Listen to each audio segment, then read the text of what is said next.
Hello, everybody. Today is Saturday, the 22nd of January, 2002. That makes a funny number, 22, January 22. My name is Robert, and we're taking a look at emergency preparedness. One of my assignments at church is emergency preparedness, and one of our traditions is to annually run a synthetic exercise, a simulated emergency, where we go out and go door to door and find everybody.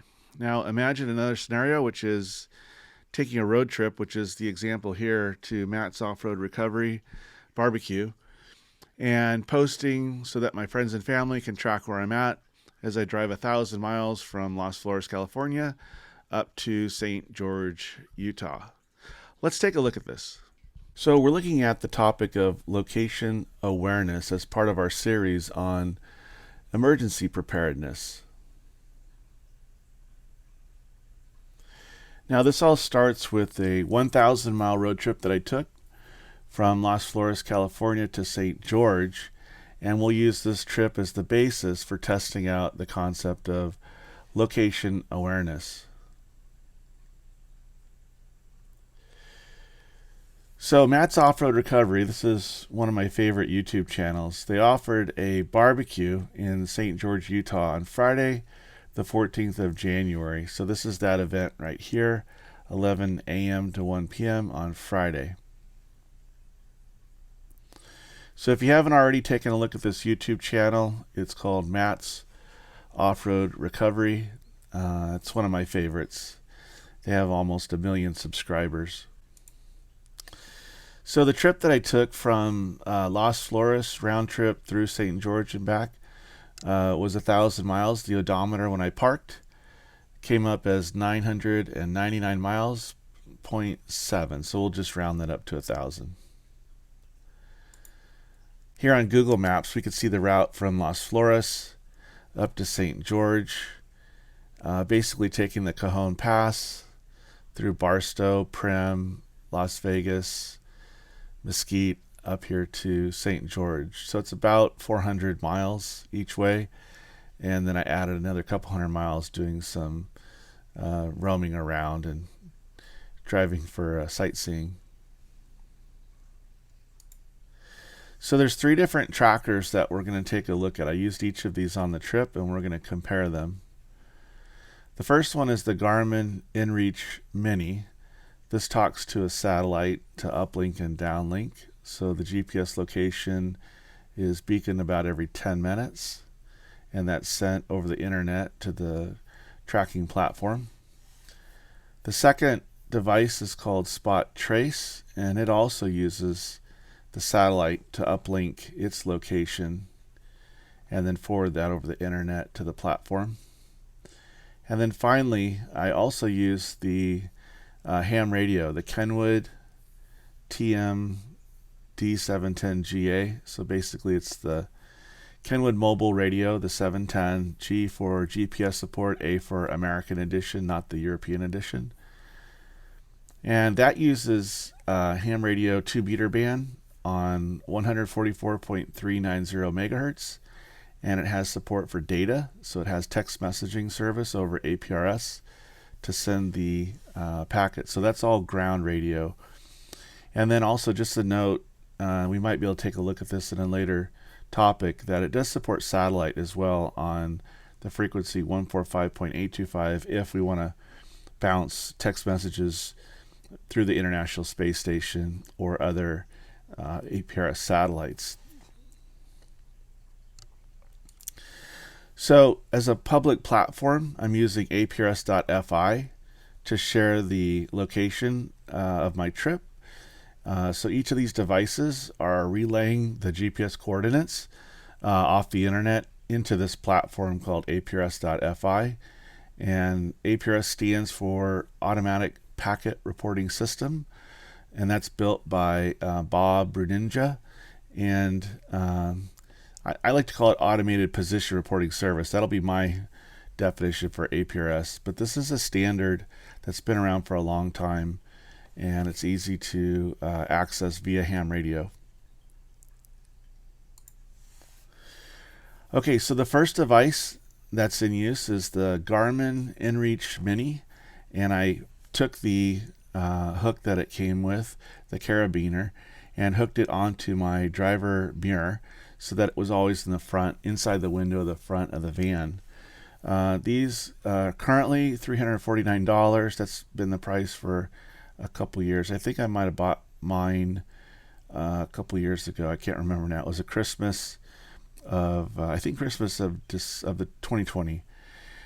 So I have the black. It also comes in red, and I have the actual orange protective case. So you can, whatever color you buy, you can also change the color with the protective plastic case as well. But the point being is that the fixed cost for this device is around $350.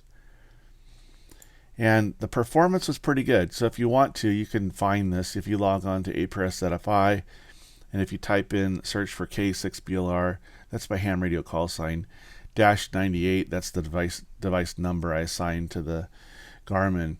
If you track back in history to the dates of this trip in January, this is the event was Friday the 14th. So if you go before or after, you could see my trip online. The red dots show between Barstow and St. George the beacons that were picked up, and each beacon is basically spaced out at 10-minute intervals. So whenever there's a large gap, it means it didn't have coverage, or it didn't, for some reason, it didn't synchronize with the satellite. So that would be something to dig into when we focus on this device, where the different failure points were. Another satellite device that I use is this Spot Trace. It's only $99, and basically it provides the same service of GPS tracking via satellite, minus all the other features that the Garmin includes with that screen. You could do a lot of other things with the Garmin.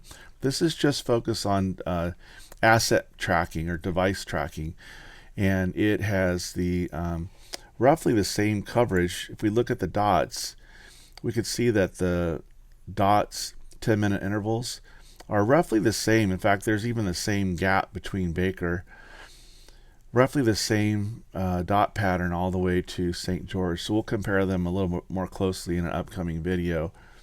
So these are the two satellite devices that I used. And then the third device was this ham radio by Kenwood. This is my absolute favorite radio all around. It has built-in APRS, so it can do built-in text messaging, built-in satellite.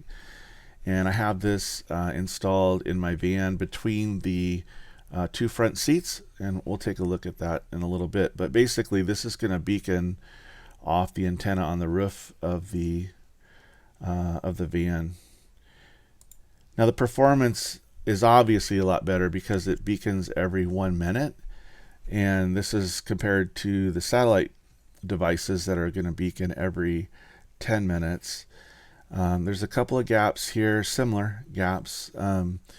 Also, we'll talk about a couple of the user errors. This is a gap that I introduced by forgetting to turn the power on for this little block. And this is another gap I introduced by accidentally detuning the radio to the wrong frequency before I realized that and tuned it back. But we'll dig into those details when we get there. So the goal of this series is to do a couple of things. We'll compare the coverage of each of the satellite devices and compare that to the coverage of the ham radio. The question might be, if I was out in a remote location off the grid, which option would be the best? Or maybe it would be optimal to have a hybrid, have both of them for different reasons. Number two, we'll also compare the costs. For example, each of the satellite devices has a monthly subscription that costs between $10 and $15 a month. And then there's some differences in features. For example, the Spot Trace was a bare bone GPS tracker that doesn't have all the features that the Garmin InReach has. For example, sending messages to email or text addresses from a remote satellite location. At the end, we'll take a look at the pros and cons of each of these devices. Okay, so I'm outside next to the van. This is a 2014 Ford Econoline van that I picked up last summer. And while I was at Matt's Barbecue, One of the cool things that they passed out are these Matt's Offroad and Recovery stickers, bumper stickers. So I put one on the back of the van. And then I mentioned that my dad couldn't make it. He had tickets to the barbecue, but he couldn't make it. So they gave us an extra sticker for Dad. And Matt had this to say. Hey Dan, we missed you at the luncheon here, but maybe next year. So I'm on the website at mattsautorecovery.com. Here's Matt and his wife Jamie. Here's Ed and Lizzie. Lizzie's in the green hat with the cowboy buckle. One of the things they did that was super fun was at the end of the barbecue, Lizzie showed us Western dancing. Let's take a look at this.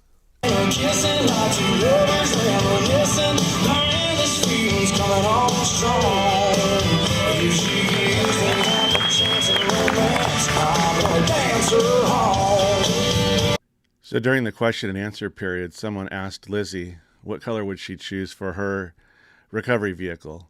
And I don't want to give away the answer, but I'll give you a hint. I'll give you a clue. So anyway, thanks for watching. See you next time. Bye-bye.